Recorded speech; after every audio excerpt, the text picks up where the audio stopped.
If you've never been to this meeting, it's a little different from any other big book meeting.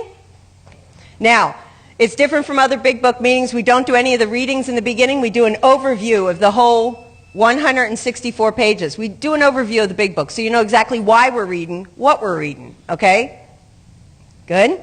Now, during the reading in other big book meetings, sometimes we go around the room and everybody reads, and that's not the case here. In this one, there's only one person that reads.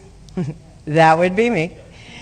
But during the reading, we hope that, there's crosstalk welcome, okay? So if you have something that you don't understand, like, what's Armistice Day? Just shout it out. You don't have to raise your hand, just go, what's Armistice Day? Or I didn't get that. And there's a lot of people here with a lot of time, and we can it's like sitting on the couch kind of getting to know the book together, okay?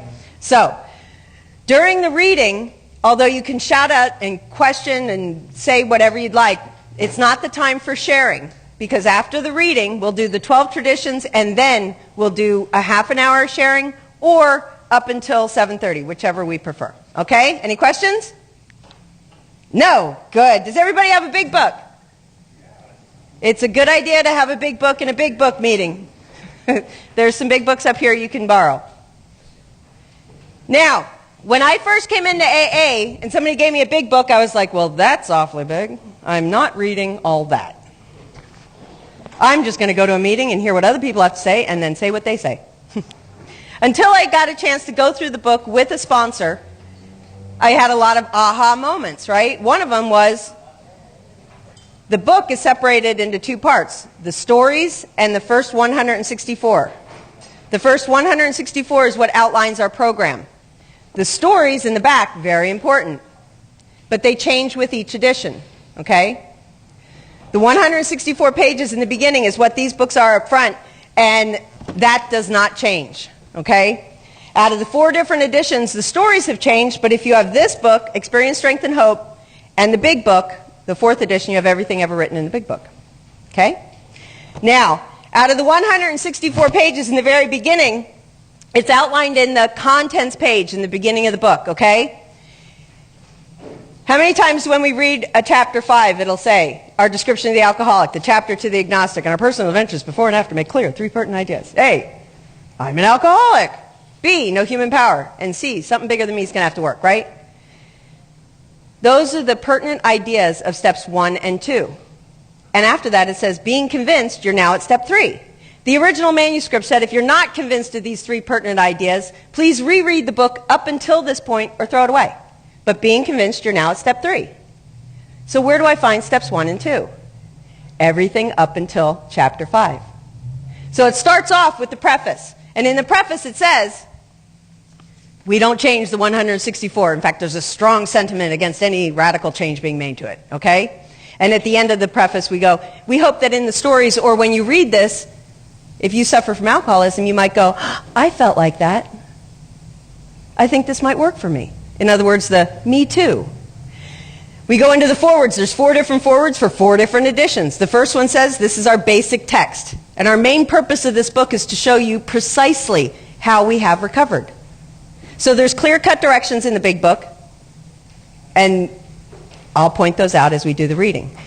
So a suggestion in meetings, like 90 meetings in 90 days, very good suggestion. Is it a direction out of the big book? No. The directions are in the big book, and there's some good suggestions you'll hear in meetings, but they aren't necessarily the directions out of the book, okay?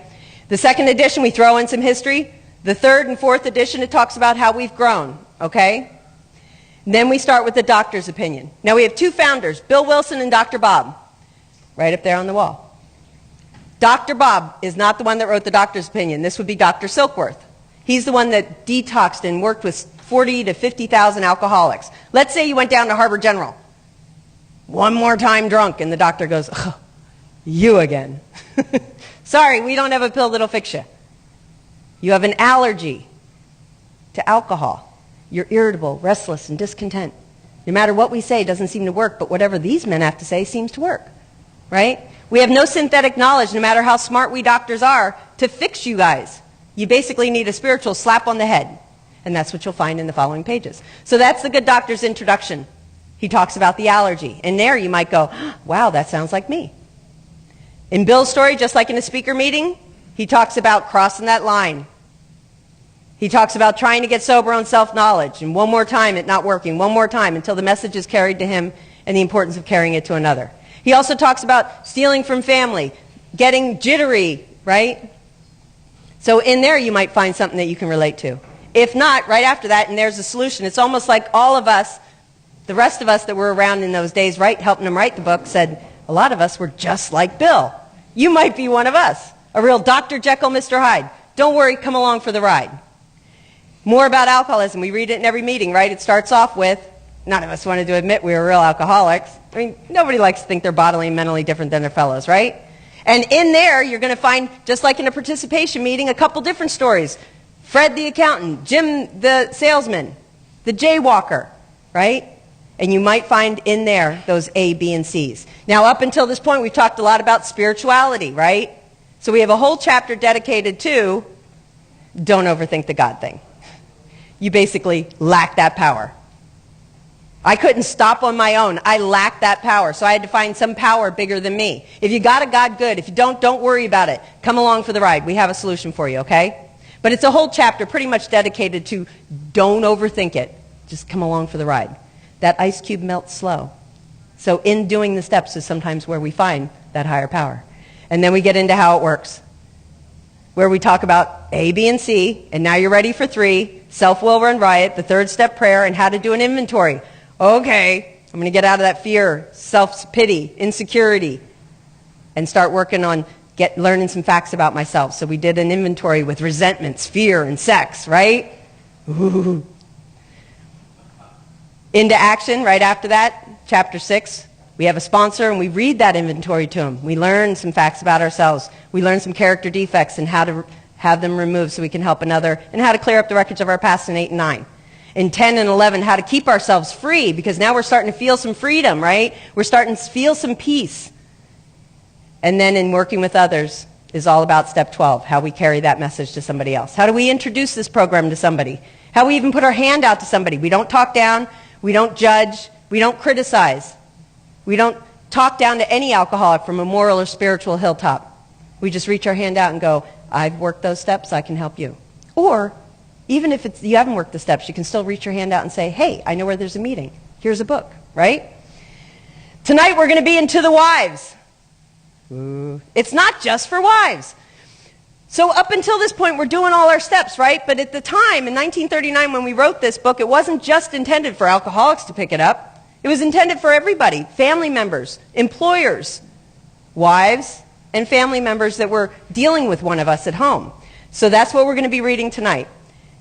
Family afterwards talks a lot about how we behave afterwards to the employers. If you got a drunk one of us coming back, what to expect or what to do with somebody that you might have drunk at work or as an employee. And A Vision for You, Bill sums it all up just like he does in most of the chapters. And if you've read it at the end of a meeting, it says, remember, we only had like 2-3 years sober when we wrote this book. So at the end, it just basically says, we realize we know only a little. God will constantly disclose more to us. In other words, here's our book, Don't Die. Right? And the first story in the stories is always Dr. Bob's Nightmare. Any questions? Yes, a lively crowd. I love it. All right. So we are going to be on page 104, To the Wives. One of the things I want to mention to the wives, one, it's not just for wives, but two, we just got done with working with others and how we introduce ourselves to somebody. If you think about it, this also has a lot of good suggestions on working with others and in sponsoring others and the different types of alcoholics that we are and that we come across, right? Maybe even somebody that you're sponsoring that's had some time, you know, and what we do with them when we're not just saying hello and then starting off with them. Any questions? All right. So I may flip back and forth and mention things like, would that work if you had a sponsee that was doing this as well? Okay? Chapter 8, To the Wives. With few exceptions, our book thus far has spoken of men. But what we have said applies quite as much to women. Our activities in behalf of women who drink are on the increase. There is every evidence that women regain their health as readily as men if they trust our suggestions. But for every man who drinks, others are involved. the wife who trembles in fear of the next debauch, the next drunk, the mother and father who see their son wasting away. Among us, there are wives, relatives, and friends whose problem has been solved, as well as some who have not yet found a happy solution. We want the wives of Alcoholics Anonymous to address the wives of men who drink too much. What they say will apply to nearly everyone bound by ties of blood or affection to the alcoholic. Remember, when we wrote the book, we didn't have Al-Anon yet, okay? So a lot of times it was the wives helping the wives, or if it was the wife that was the drunk one, husbands helping husbands, okay? So this is in the words of a wife. Does anybody know who wrote this chapter? Bill! Yes. You can almost tell at some points when it's the alcoholic that's actually writing it and not the wife. So, this is supposed to be in the words of one of our wives. As wives of Alcoholics Anonymous, we would like you to feel that we understand as perhaps few can. We want to analyze mistakes we've made. We want to leave you with the feeling that no situation is too difficult, no unhappiness too great to be overcome. We have traveled a rocky road. There is no mistake about that. We have had long rendezvous with hurt pride, frustration, self-pity, misunderstanding, and fear. These are not pleasant companions. At the bottom it says, this was written in 1939 when there were few women in AA. This chapter assumes that the alcoholic in the home is likely to be the husband. But many of the suggestions given here may be adapted to help the person whose lives with a woman alcoholic, whether she is still drinking or is recovering in AA. A further source of help is noted on page 121 for Al-Anon. The story goes that Bill never asked his wife. He asked Ann, Dr. Bob's wife, and when she said no, he decided to write it himself. And I think one of the jokes that I heard, and I'm not sure whether there's any validity to this, but that was the resentment that started Al-Anon for Bill's wife. I don't know. But no, he wrote it himself, but I don't believe that he ever asked Lois to write it. These are not pleasant companions. So it's not just us, the alcoholic, that goes through pride, frustration, self-pity, misunderstanding, and fear. It's those loved ones that are surrounding us. We have been driven to maudlin sympathy, to bitter resentment. Some of us veered from extreme to extreme, ever hoping that one day our loved one would be themselves once more. Our loyalty and the desire that our husbands hold their heads up and be like other men have begotten all sorts of predicaments. We have been unselfish and self-sacrificing. We have told innumerable lies to protect our pride and our husband's reputation. We have prayed, we have begged, we have been patient. We have struck out viciously, we've run away, we've been hysterical, we've been terror-stricken, we have sought sympathy, we have had retaliatory love affairs with other men. Our homes have been battlegrounds, many an evening. In the morning we have kissed and made up. Our friends have counseled chucking the men, and we have done so with finality, only to be back in a little while, hoping, always hoping. Our men have sworn great solemn oaths that they were through drinking forever. We believe them when no one else would or could. Then, in days, weeks, or months, a fresh outburst. We seldom had friends at our homes, never knowing how or when the men of the house would appear. We could make few social engagements. We came to live almost alone.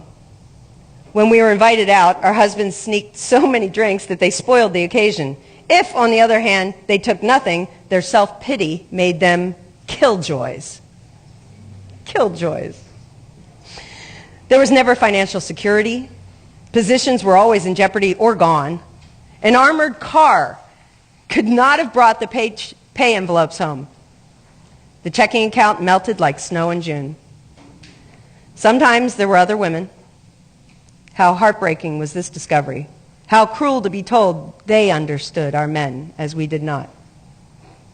The bill collectors, the sheriffs, the angry taxi drivers, the policemen, the bums, the pals, and even the ladies they sometimes brought home our husbands thought we were so inhospitable. Joy kill, nag, wet blanket. That's what they'd say. Next day, they would be themselves again, and we would forgive and try to forget. We've tried to hold the love of our children for their father. We have told small tots that their father was sick, which was much nearer the truth than we realized. They struck the children, kicked out the door panels, smashed treasured crockery, pots and plates, and ripped the keys out of pianos.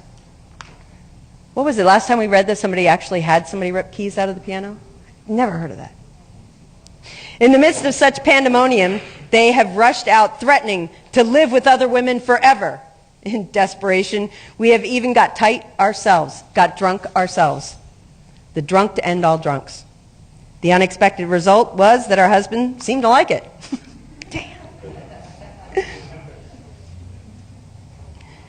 Remember, we're on the other side of this. Our families are going through this not having the escape that we do, right? Sometimes we don't realize all that they're going through. Perhaps at this point we got a divorce and took the children home to father and mother. Then we were severely criticized by our husband's parents for desertion. Usually we did not leave. We stayed on and on. We finally sought employment ourselves as destitution faced us and our families. We began to ask medical advice as the sprees got closer together. The alarming physical and mental symptoms, the deepening pall of remorse, depression, and inferiority that settled down on our loved ones. These things terrified and distracted us. As animals on a treadmill, we have patiently and wearily climbed, falling back in exhaustion after each futile effort to reach solid ground. Most of us have entered the final stage with its commitment to health resorts, sanitariums, hospitals, and jails. Sometimes there were screaming deliriums and insanity. Death was often near. Under these conditions, we naturally made mistakes. Some of them rose out of ignorance of alcoholism. Sometimes we seemed dimly that we were dealing with sick men. Had we fully understood the nature of alcoholic illness, we might have behaved differently. How could men who love their wives and children be so unthinkable, so callous, so cruel?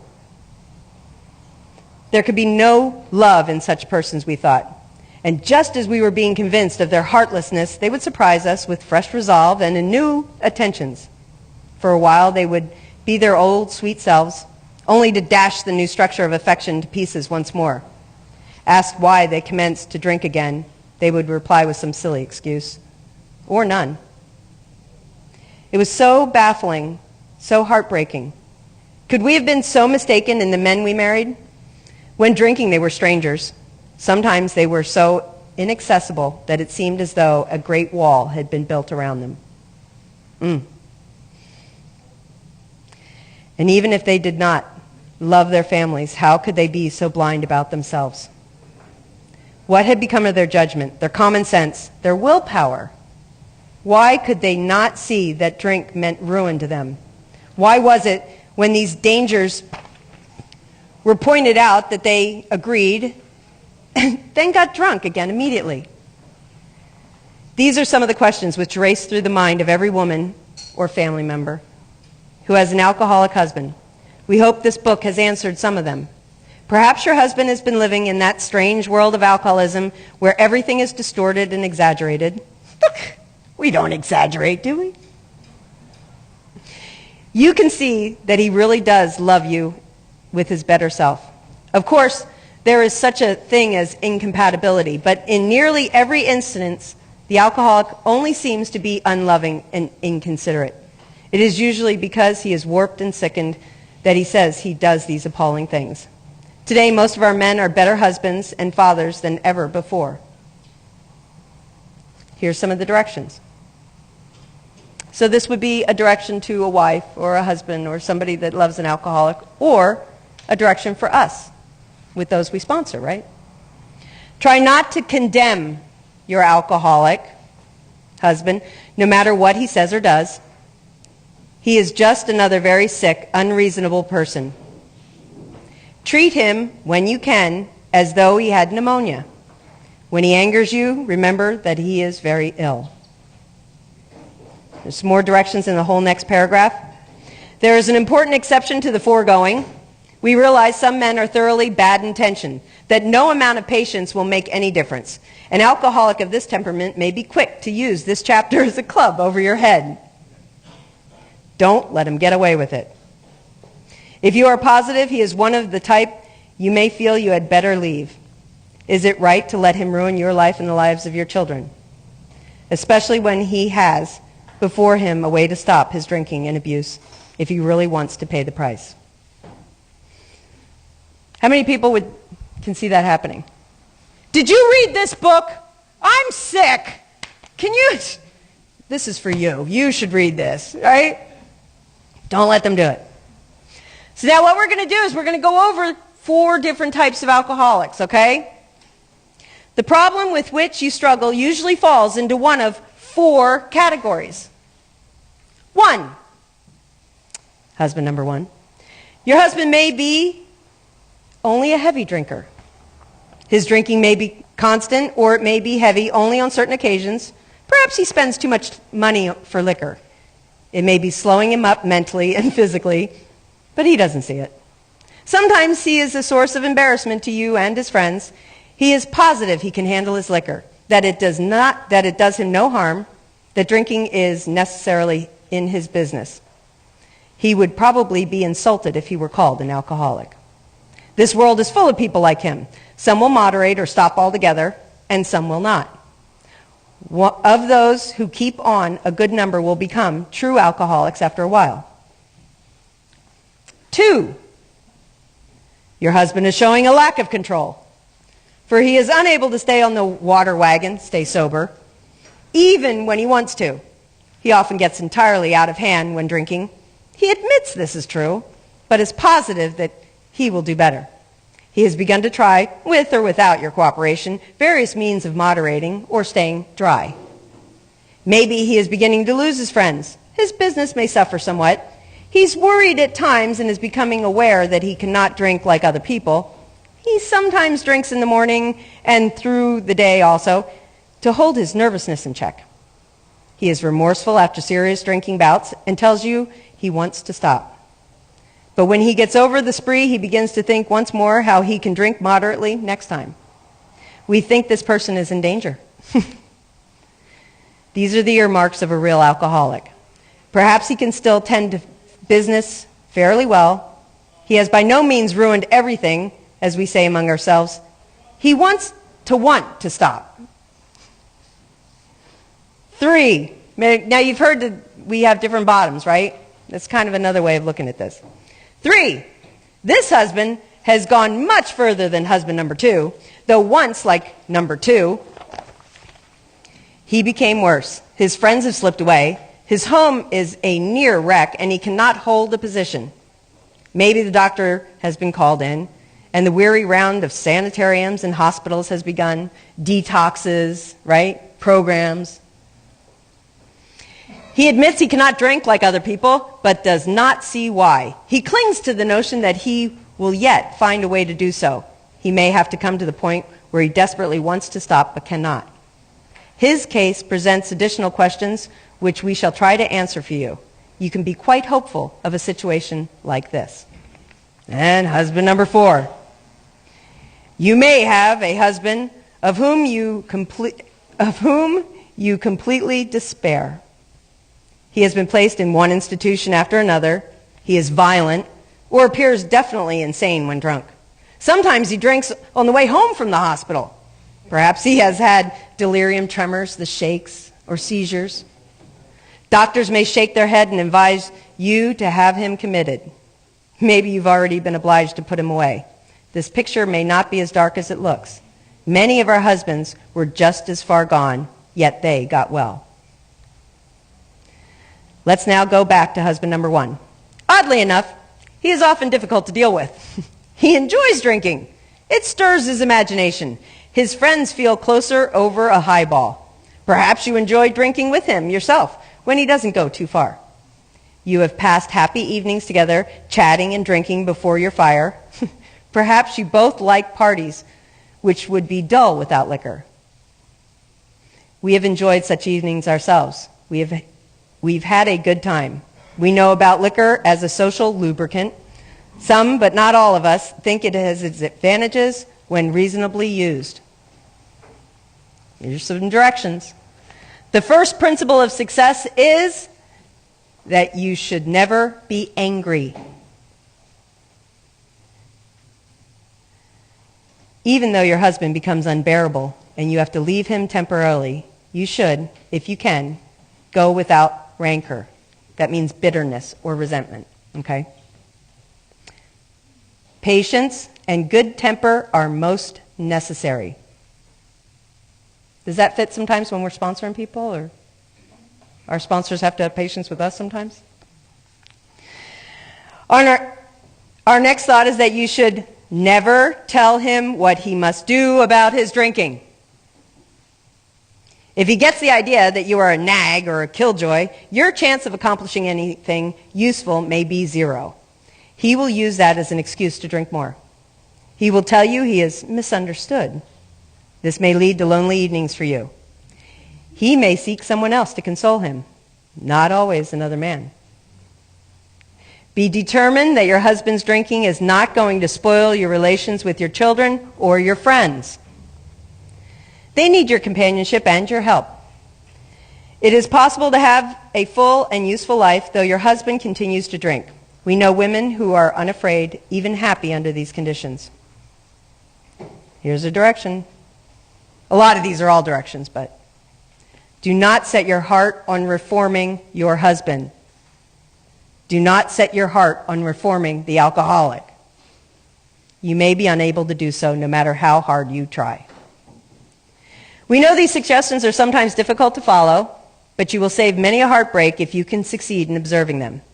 Your husband may come to appreciate your reasonableness and patience. This may lay the groundwork for a friendly talk about his alcoholic problem. Try to have him bring up the subject himself. Direction: be sure you are not critical during such a discussion. Attempt instead to put yourself in his place. Let him see that you want to be helpful rather than critical. Does this sound like it was written by the alcoholic? I think sometimes, yeah. When a discussion does arise, you might suggest he read this book, or at least the chapter on alcoholism. Tell him you have been worried, though perhaps needlessly. You think he ought to know the subject better, as everyone should have a clear understanding of the risks he takes if he drinks too much. Show him you have confidence in his power to stop or moderate. Say you do not want to be a wet blanket. I don't know how else. Does everybody know what that is? You know what it feels like to have a wet blanket on? Ugh. Someone that's going to kind of, oh my gosh, there she goes, right? You don't want to be a wet blanket. That you only want him to take care of his health. Thus, you may succeed in interesting him in alcoholism. He probably has several alcoholics among his own acquaintances. You might suggest that you both take an interest in them. Drinkers like to help other drinkers. Oh. Your husband may be willing to talk to one of them. If this kind of approach does not catch your husband's interest, it may be best to drop the subject. But after a friendly talk, your husband will usually revive the topic himself. This may take patient waiting, but it will be worth it. Meanwhile, you might try to help the wife of another serious drinker. If you act upon these principles, your husband may stop or moderate. So when dealing with somebody sometimes that we sponsor, and they don't want to talk about it, and maybe they'll bring the topic up themselves and call you months down the road and go, hey, I want some help. Okay. But you don't want to come at them and be like, I told you so, right? So it kind of works that way too. Now suppose, however, that your husband fits the description of number 2. The same principle which applied to husband number 1 should be practiced. But after his next binge, ask him if he would really like to get over drinking for good. Do not ask that he do it for you or anyone else, just would he like to. The chances are he would. Show him your copy of this book and tell him what you have found out about alcoholism. Show him that as alcoholics, the writers of this book understand. Tell him some of the interesting stories you've read? If you think he will be shy of a spiritual remedy, ask him to look at the chapter on alcoholism. Then perhaps he will be interested enough to continue. If he is enthusiastic, your cooperation will mean a great deal. If he is lukewarm, or thinks he is not an alcoholic, we suggest you leave him alone. Direction: avoid urging him to follow our program. The seed has been planted in his mind. He knows that thousands of men, much like himself, have recovered. But don't remind him of this after he has been drinking, or he may be angry. Sooner or later, you're likely to find him reading the book once more. Wait until repeated stumbling convinces him that he must act. For the more you hurry him, the longer his recovery may be delayed. If you have husband number 3, you may be in luck. Really? Being certain he wants to stop, you can go to him with this volume and joyfully, as though you had struck oil. Look what I found! You should read this. He may not share your enthusiasm, but he is practically sure to read the book, and he may go for the program at once. If he does not, you will probably not have to wait long. Again, you should not crowd him. Let him decide for himself. Cheerfully see him through more sprees. Talk about his condition or this book only when he raises the issue. In some cases, it may be better to let someone outside the family present the book. They can urge action without arousing hostility. If your husband is otherwise a normal individual, your chances are good at this stage. You would suppose that men in the 4th classification would be quite hopeless. That's the one that's been in and out of detox and sanitaries one more time, right? But that is not so. Many of Alcoholics Anonymous were like that. Everybody had given up on them. Defeat seemed certain. Yet often such men had spectacular and powerful recoveries. There are exceptions. Some men have been so impaired by alcohol that they cannot stop. Sometimes there are cases where alcoholism is complicated by other disorders. A good doctor or psychiatrist can tell you whether these complications are serious. In any event, try to have your husband read this book. His reaction may be one of enthusiasm. If he is already committed to an institution but can convince you and your doctor that he means business, give him a chance to try our method, unless the doctor thinks his mental condition too abnormal or dangerous. We make this recommendation with some confidence. For years, we have been working with alcoholics committed to institutions. Since this book was first published, AA has released thousands of alcoholics from asylums and hospitals of every kind. The majority have never returned. The power of God goes deep. What if he won't stop? You may have the reverse situation on your hands. Perhaps you have a husband who is at large. We never are at large. Missing in action? What? Perhaps you have a husband who is at large, but who should be committed. Some men cannot or will not get over alcoholism. When they become too dangerous, we think the kind of thing is to lock them up, but of course, a good doctor should always be consulted. The wives and children of such men suffer horribly, but not more than the men themselves. But sometimes you may start life anew. We know women who have done it. If such women adopt a spiritual way of life, their road will be smoother. Now we're kind of talking about Al-Anon, right? If your husband is a drinker, you probably worry over what other people are thinking, and you hate to meet your friends. You draw more and more into yourself, and you think everyone is talking about conditions in your home. You avoid the subject of drinking, even with your own parents. You do not know what to tell the children when your husband is bad. You become a trembling recluse, isolated, wishing the telephone had never been invented. Anybody ever sit home waiting for the telephone to ring? Yeah. We find most of this embarrassment is unnecessary. While you need not discuss your husband at length, you can quietly let your friends know the nature of his illness. But you must be on guard not to embarrass or harm your husband. Brings up a good point. How many people have tried to step in and fix things for people they sponsor, or for family members, or for the alcoholic that's still out there because we're in the program, we think we can step in and help? You got to be careful not to do that. When you have carefully explained to such people that he is a sick person, you will have created a new atmosphere. Barriers which have sprung up between you and your friends will disappear with the growth of sympathetic understanding. You will no longer be self-conscious or feel that you must apologize as though your husband were of weak character. He may be anything but that. Your new courage, good nature, and lack of self-consciousness will do wonders for you socially. About the kids, the same principle applies when dealing with children. Unless they actually need protection from their father, it is best not to take sides in any argument he has with them while drinking. Use your energies to promote a better understanding all around. Then that terrible tension which grips the home of every problem drinker will be lessened. Frequently, you have felt obliged to tell your husband's employer and his friends that he was sick, when as a matter of fact, he was drunk or tight. Avoid answering these inquiries as much as you can. Whenever possible, let your husband explain. Let the alcoholic explain his own dilemma.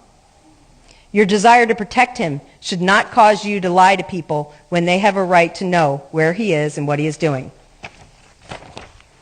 Discuss this with him when he's sober and in good spirits. Ask him what you should do if he places you in a position again, but be careful not to be resentful about the last time he did so. There is another paralyzing fear. You may be afraid your husband will lose his position, his job. You are thinking of the disgrace and hard times which will befall you and the children. This experience may come to you, or you may already have had it several times. Should it happen again, regard it in a different light. Maybe it will prove a blessing. It may convince your husband he wants to stop drinking forever, and now you know that he can stop if he will. Time after time, this apparent calamity, chaos, has been a boon to us, for it opened up a path which led to the discovery of God. We have elsewhere remarked how much better life is when lived on a spiritual plane. If God can solve the age-old riddle of alcoholism, he can solve your problems too. We wives found that, like everybody else, we were afflicted with pride, self-pity, vanity, and all the things that go to make up the self-centered person. And we were not above selfishness or dishonesty. As our husbands began to apply spiritual principles in their lives, we began to see the desirability of doing so too. At first, some of us did not believe we needed the help. We thought, on a whole, we were pretty good women, capable of being nicer if our husbands stopped drinking. But it was a silly idea that we were too good to need God. Now we try to put spiritual principles to work in every department of our lives.